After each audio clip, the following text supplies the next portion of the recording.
پھر اس کے بعد اگلا باب ہے باب اذا حاضت فی شہر ثلاث حیض، اگر کسی عورت کو ایک مہینے میں 3 دفعہ حیض آ جائے اس کا کیا حکم ہے، کیا آ سکتا ہے؟ یعنی اگر کسی کی عادت ہے، کیونکہ حیض تو سراسر عادت پر ڈیپینڈ کرتا ہے. اذا حاضت فی شہر ثلاث حیض، 3 دفعہ اگر کسی کو حیض آ جائے. وما یصدق النساء فی الحیض، اور جو تصدیق کر دیں عورتیں ہی حیض کے معاملات میں، والحمل اور حمل میں، یعنی یصدق سچ سمجھا جائے عورت کی بات کو ان معاملات میں. وہ پیچھے آپ نے پڑھا تھا نا کہ عورت کی گواہی آدھی ہے، وہ صرف مالی معاملات کی بات ہے. یہاں یہ حدیث کیا بتاتی ہے کہ حیض اور حمل وغیرہ یا وہ معاملات جو عورتوں سے متعلق ہیں اس میں عورتوں کی بات کی تصدیق کی جائے گی، وہاں مرد گواہی نہیں دیں گے اور بالکل بھی نہیں دیں گے. وفیما یمکن من الحیض، اور جو کچھ ممکن ہو حیض میں سے، لقول اللہ تعالی، اللہ تعالیٰ کا یہ فرمان ہے قرآن پاک میں عورت کی گواہی کے بارے میں، ولا یحل لہن، نہیں حلال ان عورتوں کے لیے، ان یکتمن، کہ چھپا کے رکھیں، ما خلق اللہ، جو اللہ نے پیدا کر دیا، فی ارحامہن، ان کے رحم میں. یعنی کوئی عورت اگر اپنے بارے میں یہ بتاتی ہے کہ وہ پریگننٹ ہے تو اس کی بات کو مان لیا جائے گا، یا اگر کہتی ہے میں نہیں ہوں تو بھی مان لیا جائے گا، خواہ وہ ہے تو وہ اللہ کے ہاں مجرم ہے پھر. لیکن عدالت میں گواہی اس عورت ہی کی کافی ہو جائے گی، خواہ وہ سچی دیتی ہے یا جھوٹی، کیونکہ گواہی دینے میں یہ شرط نہیں ہے کہ وہ سچی دے رہا ہے یا جھوٹی دے رہا ہے، یہاں یہ شرط ہے کہ کس کی ہے وہ. وَيُذْكَرُ، اور ذکر کیا گیا، ان علی، حضرت علی سے، وشریح، اور شریح جو ایک قاضی تھے، ان جاءت ببینۃ، اگر وہ لے آئے کوئی علامت یا کوئی گواہی، من بطانۃ اہلہا، اپنے گھر والوں کے خاص لوگوں میں سے. بطانہ بطن سے، بطن چھپی ہوئی چیز کو کہتے ہیں، باطن اسی سے ہے کہ اپنے قریبی لوگوں میں سے کسی کی اگر وہ گواہی پیش کر دے تو اس کی بات مان لی جائے گی عورت کی. یعنی مثلا ماں ہے، بیٹی ہے، بہن ہے. ممن یرضی دینہ، جس کے دین پر راضی ہوا جائے، یعنی قابل اعتبار ہو وہ شخص، کیونکہ گواہی میں یہ شرط ہے کہ بظاہر وہ شخص سچا ہو. انہا حاضت فی شہر ثلاثن، کہ اس عورت کو 3 دفعہ مہینے میں حیض آ چکا ہے. مثلا اگر کسی کی صرف 3 دن حیض کی عادت ہے یا 1 دن ہے، بعض اوقات کسی کی عادت 1 دن یا دن کا بھی کچھ حصہ ہو سکتی، لیکن حالت کیا ہے کہ 1 دن آتا ہے، 10 دن بعد پھر 1 دن آ جاتا ہے، پھر 10 دن بعد 1 دن، تو مہینے میں یوں 3 دن بن جاتا ہے اور 3 دفعہ بن جاتا ہے. تو یہ 3 الگ الگ دفعہ ہوں گی، خواہ وہ ایک دن ہی کیوں نہیں آیا. تو ایسی صورت میں کیا ہوگا؟ صدقت، اس عورت کی بات کی تصدیق کی جائے گی. وقال عطا، اور عطا نے کہا، عطا بن نبی رباح نے، اقراؤھا، اقرا قرء کی جمع ہے جس کا معنی حیض، اس کے حیض کے دن ما کانت، جو تھے یعنی جو پہلے ہوں گے وہی ہوں گے. وبہ قال ابراہیم وقال عطا، اور یہی رائے ابراہیم اور عطا کی ہے. کیا ہے رائے؟ الحیض یوم الی 15، کہ حیض کی مدت کتنی ہے؟ 1 دن بھی ہے اور 1 دن سے 15 دن تک بھی ہے. جو مشہور قول ہے امام ابو حنیفہ کا اور جس کو ہم فالو کرتے ہیں، وہ 10 دن کی مدت لیتے ہیں. لیکن اس معاملے میں دوسری رائے کیا ہے کہ 15 دن بھی اگر کسی کو پیریڈز آتے ہیں اور اس کی عادت ہمیشہ ہی 15 دن کی ہے تو 15 دن بھی کاؤنٹ کیے جائیں گے. اصل میں اس معاملے میں جتنے بھی فتوے ہم دیکھتے ہیں، بہت کچھ اس میں بحثیں کی گئی، کیونکہ آپ صلی اللہ علیہ وسلم سے حیض کی مدت کے بارے میں کہ کتنے دن تک حیض ہوتا ہے کوئی حدیث واضح نہیں ہے. لہٰذا علماء امت نے، فقہائے امت نے مختلف دن مقرر کیے ہیں، اور یہ کہا گیا کہ کم سے کم تو 1 دن، اور زیادہ سے زیادہ کسی نے کہا 10، کسی نے کہا 12، کسی نے کہا 15. ان کا طریقہ یہ تھا کہ مختلف علاقوں میں سروے کرایا جاتا تھا، عام طور پر عورتوں کی عادت کیا ہے. ایک علاقے میں ایک خاص موسم کے تحت رہنے والی خواتین، ان کے ہاں مثلاً 100 لوگوں سے پوچھا گیا تو میکسیمم جو دن پتا چلے وہ 10 تھے. اس عادت کو یا رائے عامہ کو مد نظر رکھتے ہوئے ایک فقیہ نے کیا کہہ دیا؟ 10 دن. دوسرے علاقے یا دوسرے موسم کے تحت عورتوں کو اس سے بھی زیادہ دن کے پیریڈز آئے. وہاں مثلا 100 لوگوں سے 200 عورتوں سے پتہ کرایا گیا تو وہاں 2-4 ایسی بھی نکلی جن کو 15 دن تک پیریڈز آئے. تو وہاں کے امام نے فتویٰ کیا دے دیا کہ زیادہ سے زیادہ 15 دن بھی ہو سکتے ہیں. ہم اب یہ نہیں کہیں گے کہ یہ غلط ہے اور وہ صحیح ہے. انہوں نے اپنے تجربے اور مشاہدے پر فتویٰ دیا، انہوں نے اپنے تجربے اور مشاہدے پر. اب ہم کیا کریں؟ وہ تو آپس میں کوئی کچھ کہہ رہا ہے، کوئی کچھ، تو ہم کچھ بھی نہ کریں. نہیں، ہمیں یہ دیکھنا ہوگا کہ ہماری عادت کیا ہے. اور اس کے لیے میں ہر ماں سے یہ کہوں گی کہ جب اس کی بچی کو پیریڈز شروع ہوں، اور یہ باتیں شرمانے کی نہیں، یہ دین کے حقائق ہیں، اور ماؤں کو اتنا اپنی بچیوں کے ساتھ گفتگو کرنے کا حق ہے، اور اگر ماں خود نہیں گائیڈ کرے گی تو بچیاں بھٹکیں گی، ادھر ادھر سے پوچھیں گی اور غلط چیزیں ان کے سامنے آئیں گی. اس لیے ماں بہترین دوست ہو سکتی ہے ایسے معاملات میں گائیڈ کرنے کے لیے. یعنی ماں اب یہ تو نہیں شرماتی کہ ڈش پہ اس کے ساتھ فحش سین دیکھے، ماں کو اب اس چیز میں تو شرم نہیں رہی، لیکن جہاں دین کا معاملہ ہے، حلال حرام کا معاملہ ہے، وہاں شرم آ رہی ہے. تو اس شرم کی سمجھ نہیں آتی. طریقہ یہ ہونا چاہیے کہ جب ایک بچی کو پیریڈ شروع ہوں تو جس دن شروع ہو اس دن سے ڈیٹ مارک کر لی جائے کیلنڈر یا کسی بھی چیز پر، یا ویسے ہی 1 2 3 4 لکھ لیے جائیں، یا وہ ڈیٹس لکھ لی جائیں. فار ایگزامپل 15 نومبر 16 17 18 19 20. اگلے مہینے جب پیریڈز آئیں تو پھر کیلنڈر چیک کیا جائے کہ اب کس دن سٹارٹ ہوئے، 15 ہی کو ہوئے، کتنے دن رہے. 3 مہینے تک اگر وہ بچی کی عادت اسی طرح ہے تو وہ جو ابتدا میں اس کی عادت بنی وہ آئندہ زندگی کے لیے اس کی عادت شمار کی جائے گی کہ اس عورت کا مزاج کیا ہے. یعنی 3 مہینے تک یہ دیکھا گیا. اور 3 کا کیوں دیکھا گیا؟ آپ کہیں گے یہ کہاں سے آ گئی 3 مہینے، 4 کیوں نہیں، 8 کیوں نہیں؟ کیونکہ قرآن پاک میں مطلقہ عورت کی مدت بھی 3 ماہ ثلاثۃ قروء بتائی گئی کہ 3 مہینے میں ایک شخص کی جو فطری اس کا طریقہ یا عادت وہ واضح ہو جائے گی. شاذ ایسے لوگ ہوتے ہیں کہ جن کی کچھ بھی عادت نہیں ہوتی، لیکن عام طور پر 3 ماہ میں ڈٹرمن کی جا سکتی ہے ایک بات کہ اس کے 5 دن ہیں یا 4 ہیں یا 6 ہیں. اس کے بعد بچی کو یہ سکھا دیا جائے کہ وہ ہمیشہ اس کو مارک کرتی رہے تاکہ کمی بیشی اگر اس پہ زیادہ جا رہا ہے تو آپ کیئر کریں اپنے بچے کی، اس کو دوا دیں یا اسے دکھائیں کہیں، اور اگر وہ کم ہو رہے ہیں تو بھی آپ دیکھیں کہ اس کے ساتھ یہ کیوں ہو رہا ہے. آپ دیکھیں کہ عورت کی زندگی میں یہ سرکل جو ہے اس کی صحت، اس کی جسمانی قوت اور اس کی تخلیقی صلاحیتوں کی ضمانت ہوتی ہے اس پر.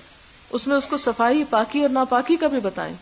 اسلام نے جو حدود قائم کی ہیں مناسب حدود کا بھی ذکر کریں، اور کب شروع ہوتے ہیں اور خاتمے کی کیا علامت ہے، جیسے وہ پیچھے حضرت عائشہ کی اور وہ روایات گزر چکی وہ بھی بتائیں کہ نہانا اس کو کب ہے. یہ نہ ہو کہ وہ 2 دن بعد نہا رہی ہے، پھر بلیڈنگ ہوگی، پھر بیچاری نہا رہی ہے، پھر نہا رہی ہے، وہ ایک عجیب پریشانی میں مبتلا ہے. تو اس سلسلے میں چونکہ یہ ہر عورت کے ساتھ معاملہ ہے اور ہر عورت پر نماز فرض ہے اور اس سے حساب پہلا نماز ہی کا ہوگا، ان معاملات میں تساہل اور سستی اور غفلت ناقابل معافی ہے. لہذا ان تمام چیزوں کی حد بندی کریں، اپنے ساتھ بھی اور بچیوں کے ساتھ بھی، اور ان کو پراپرلی ٹرینڈ کریں اور انہیں بتائیں کہ کب نہانا ہے ان کو. اور ایون اگر وہ حضرت عائشہ کی طرح آپ سے چیک کروانا چاہتی ہیں تو آپ ان کو ڈانٹے ڈپٹے مت، ان کو تسلی کروائیں. اور اس کے بعد یہ ہے کہ نہ صرف نماز بلکہ روزوں کا مسئلہ ہو جاتا ہے. بعض اوقات روزہ نہیں رکھنا چاہیے، رکھے بیٹھے، بعض اوقات رکھنا چاہیے تو نہائے نہیں، آج ٹائم نہیں تھا اس لیے روزہ بھی چھوڑ دیا. تو چونکہ یہ فرض عبادات سے متعلق ہے یہ سب کچھ، اس لیے اس معاملے میں بہت احتیاط کی ضرورت ہے. اب یہاں پر کیا بتایا جا رہا ہے کہ حیض کی مدت بعض کے نزدیک 15 دن بھی ہے. وقال معتمر عن ابیہ سألت ابن سیرین، معتمر اپنے باپ سے روایت کرتے کہ میں نے ابن سیرین سے پوچھا عن المرأة، عورت کے بارے میں، تردم، وہ پھر خون دیکھ لیتی ہے، یعنی دوبارہ اس کو پیریڈ شروع ہو جاتے ہیں، بعد قرئها، اپنے حیض کے بعد، ب5 ایام، صرف 5 دن کے بعد. یعنی کچھ عورتوں کی عادت اگر یہ ہو کہ 5 دن پیریڈز آئے ہیں پھر پاک ہو گئی، 5ویں دن بعد پھر حیض شروع ہو گیا، پھر پاک ہو گئی، پھر حیض شروع ہو گیا، یعنی مہینے میں 3 دفعہ ہو گئے. قال النساء اعلم بذلک، میں نہیں جانتا، عورتوں کو پتا ہوگا یہ کیا ہے. ایسے ہی کہنا چاہیے، اگر نہیں پتا تو انسان کہے نہیں مجھے نہیں معلوم، میں نہیں جانتا اس فتوے کو. اس سے کیا پتا چلتا ہے کہ دین کے یہ امور عورتوں کو زیادہ بہتر طور پر سمجھ بھی آ سکتے ہیں اور اس میں ان کو دوسروں کو گائیڈ کرنا چاہیے اور بہترین طریقہ تعلیم دینے کا کہ ہر ماں خود بھی جان لے اور اپنے بچے کو بھی سکھا دے. اصل میں قاضی شرح کے سامنے ایک مسئلہ پیش ہوا طلاق کا. تو طلاق کے بعد عدت کیا ہے؟ قرآن پاک میں 3 حیض.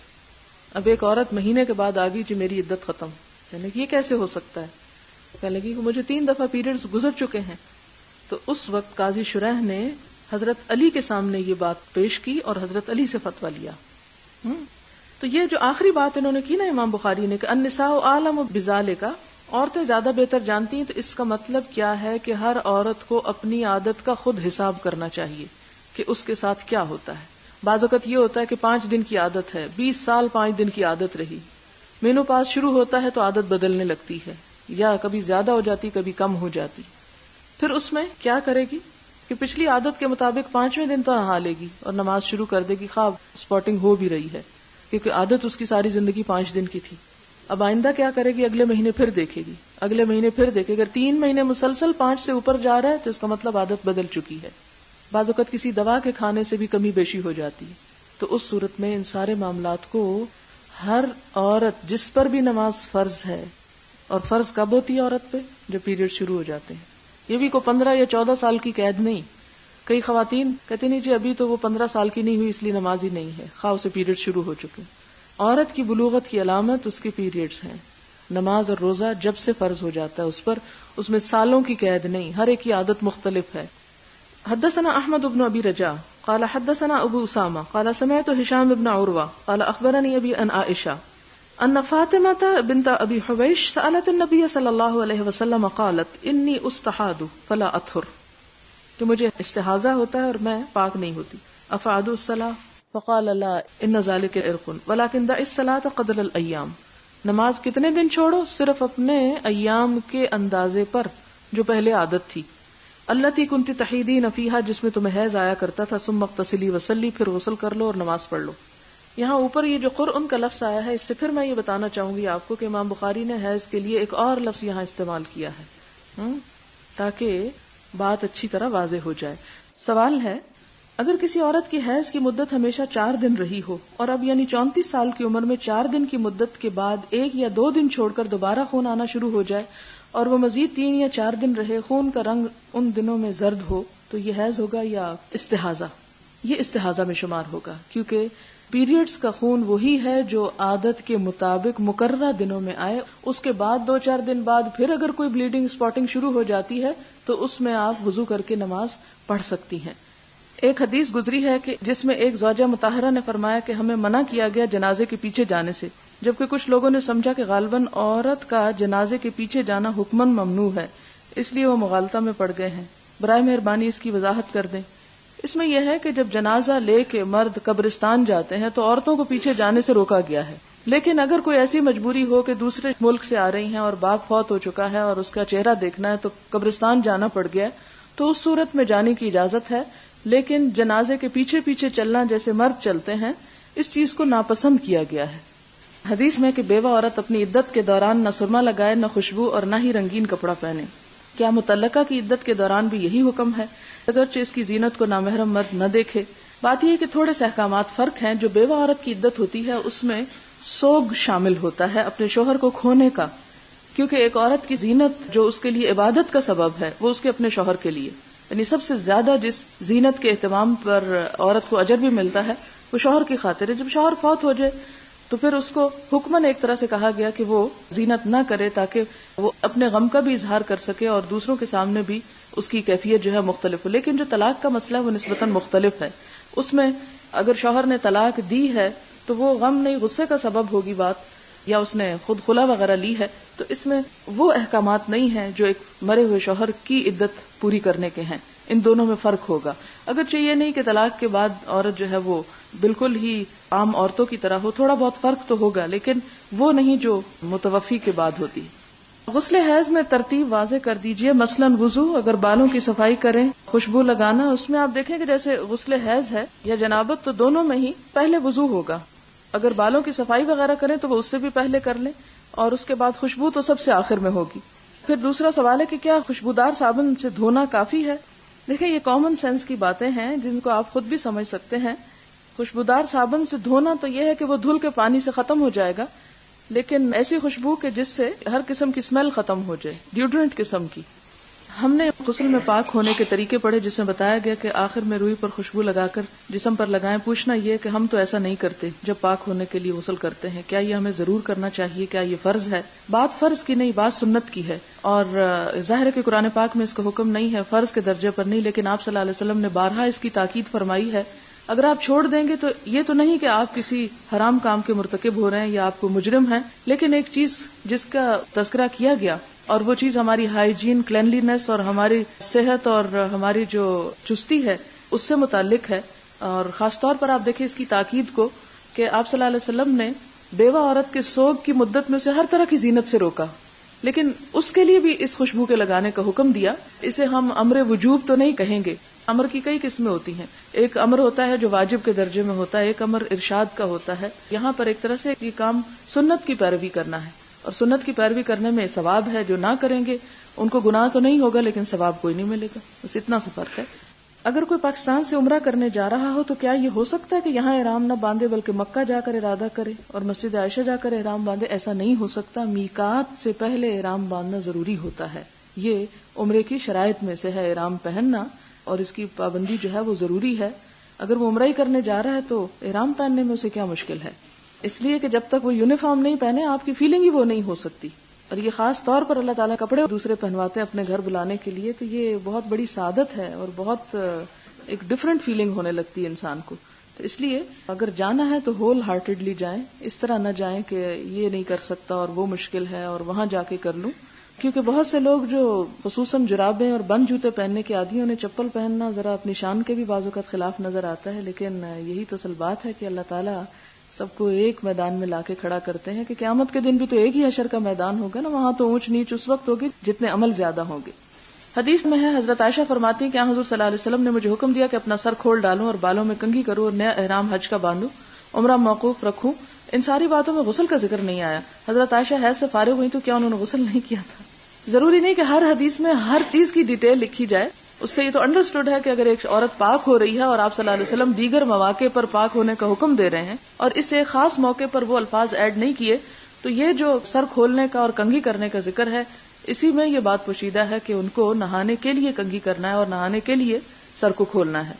غسل جنابت اور غسل حیض میں کیا بالوں کو دھونا ضروری ہے کہ خالی سر کی سکن ہی کافی ہے؟ اصل حکم یہ ہے کہ بالوں کی جڑوں کو تر کیا جائے، یعنی یہ چیز یاد رکھیں تو آپ کی مشکل آسان ہو جائے گی، جڑوں کو تر کیا جائے، جڑیں خشک نہ رہیں۔ اگر لمبے بال ہیں اور بال الگ سے نہ بھی سارے گیلے کیے جائیں تو بھی غسل ہو جاتا ہے۔ آپ نے وہ حدیث پڑھی جس میں آیا کہ رحم پر ایک فرشتہ نگہبان ہوتا ہے، اور جو ترتیب آپ نے بتائی اس کو سن کر میں حیران رہ گئی۔ آج سے چند سال پہلے سائنسدانوں نے بیسک ہیومن سیل میں سے ایک کوڈ نکالا جسے ڈی این اے کہا گیا۔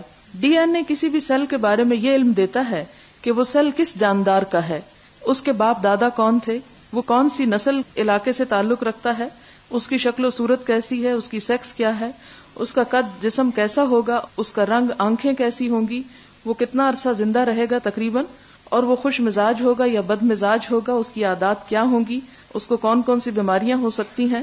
یعنی حرف بحرف یہ حدیث بیسک ہیومن سیل کے بارے میں وہ بتاتی ہے جو آج سے چند سال پہلے سائنسدان اتنی تحقیق کے بعد جان سکے ہیں۔ یہ کسی کی کمنٹری ہے اس پہ جو آپ کے علم میں اضافے کے لیے بتائی جا رہی ہے۔ سوال ہے، حائضہ طواف کعبہ تو نہیں کر سکتی، کیا حائضہ کا حدود حرم میں داخل ہونا بھی منع ہے؟ حدود حرم کا جہاں تک تعلق ہے تو حرم سے مراد ایک تو وہ وسیع حرم ہے جہاں داخل ہونے کے لیے احرام پہننا ضروری ہے، اس کی حدود ہیں جن کو میقات کہا جاتا ہے۔ میقات کو کراس کر کے حرم کی حدود میں داخل ہونے کی اجازت ہے، لیکن ایک اور حرم ہے جس کو مسجد الحرام کہا جاتا ہے، اس حرم میں حائضہ داخل نہیں ہو سکتی۔ لہذا حرم سے مراد دو طرح کے حرم ہیں۔ دوسرا یہ کہ طواف تو نہیں کر سکتی، کیا صفا اور مروہ کی سعی بھی نہیں کر سکتی؟ صفا مروہ کی سعی طواف سے متصل چیز ہے، الگ طور پر نہیں ہوتی۔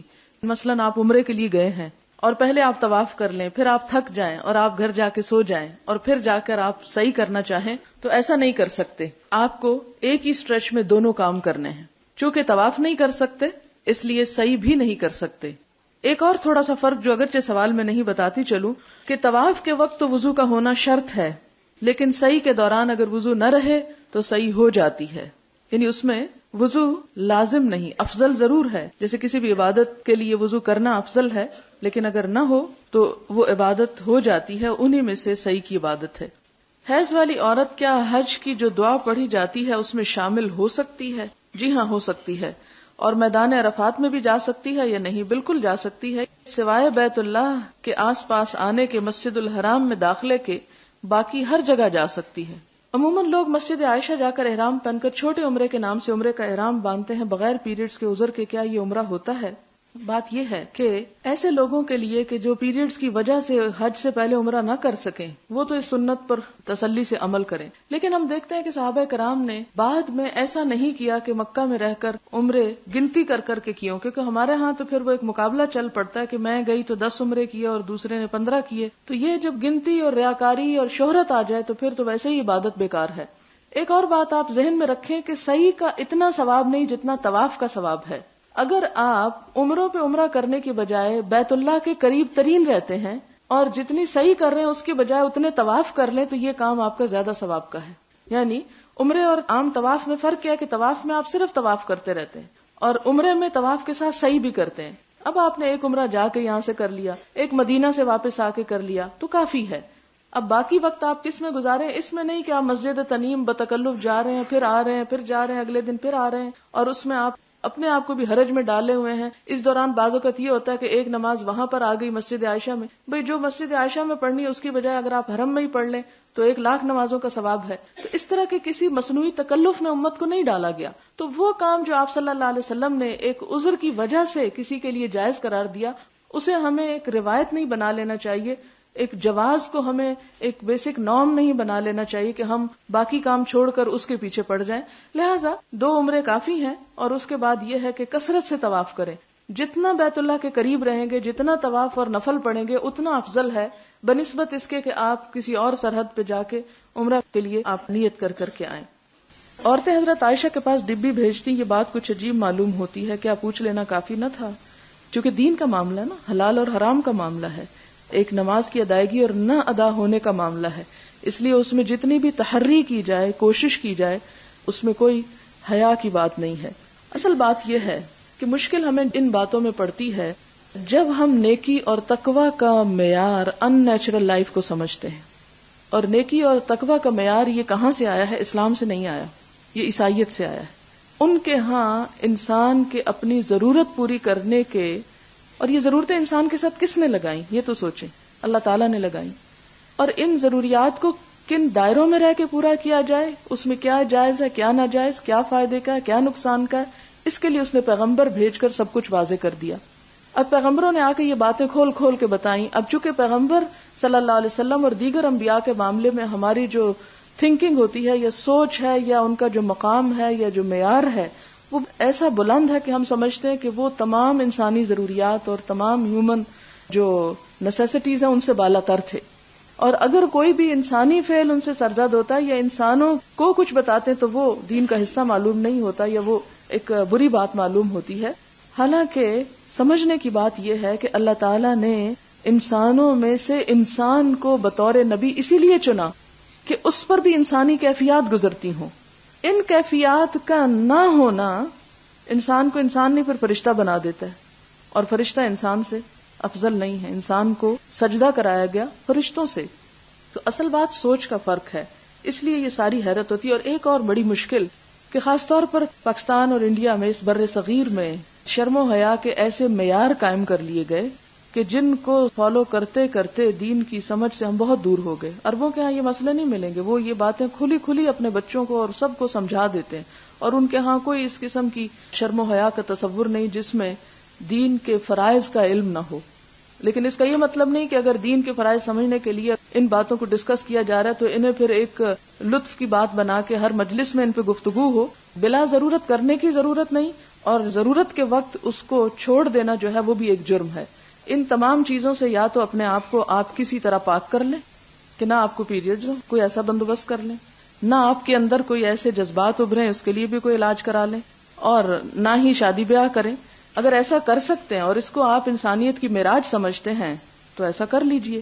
اور اگر ابھی آپ کے بس میں نہیں ان سب چیزوں کو کرنا اور آپ ایک ہیومن بینگ اور اس ہیومن بینگ کی طرح رہنا چاہتے ہیں جو اللہ نے بھیجا ہے، تو اس صورت میں پھر ضروری ہے کہ آپ ان چیزوں کے بارے میں صحیح طور پر جانتے بھی ہوں کہ اسلام کیا کہتا ہے. ایک مسئلہ ہے کہ رات کو اگر چیک کیا جائے تو بالکل ہلکا سا یلوش ڈسچارج ہو لیکن صبح ٹھیک ہو. اب فجر کی نماز تو نکل چکی، کیا وہ قضا کرنا ہوگی؟ نہیں، کیوں قضا کرنا ہوگی؟ اس لیے کہ آپ کو مکلف نہیں کیا گیا، یہ تکلیف نہیں دی گئی کہ رات کو اٹھ کے اپنے آپ کو چیک کریں. آپ کو کیا حکم ہے کہ اگر رات سونے سے پہلے آپ اپنے آپ کو پاک نہیں دیکھتی تو تسلی سے سو جائیں. صبح آپ اتنی دیر پہلے اٹھ جائیں کہ جس میں وضو اور غسل دونوں ہو سکے اور آپ کر کے نماز پڑھ لیں. کہ اگر آپ کو شک ہے تو آپ 1 گھنٹہ پہلے اٹھ جائیں اور اپنے آپ کو دیکھ لیں. اگر آپ سمجھتے ہیں کہ صاف ہو چکے ہیں تو آدھے گھنٹے میں نہا لیں اور وضو کر کے نماز پڑھ لیں. آپ کو کیا مشکل ہے؟ اور اگر آپ سمجھتی ہیں کہ نہیں آج میں پاک نہیں ہو سکتی اور میری عادت یہ ہے کہ میں دن کے 10 بجے ہی پاک ہوتی ہوں مثال کے طور پر, تو پھر آپ کو اس نماز کی فکر نہیں ہونی چاہیے. اور اسی طرح یہ ہے کہ مثال کے طور پر مغرب کی نماز کا وقت تھا, اگر مغرب سے آدھا گھنٹہ پہلے کسی نے اپنے آپ کو چیک کیا اور اس میں یلوش ڈسچارج تھا تو مغرب کے اذان کے بعد 1 دفعہ اور چیک کر لے, اور اگر دیکھتی ہے کہ ابھی نہیں پاک تو نماز نہ پڑھے, اور اگر دیکھتی کہ پاک ہو گئی ہے اس صورت میں وہ نہا لے.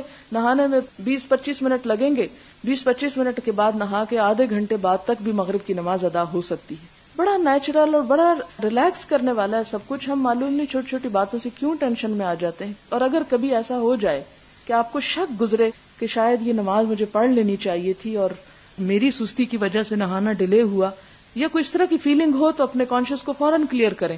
نہانے کے بعد وہ ایک پچھلی نماز قضا پڑھ لیں.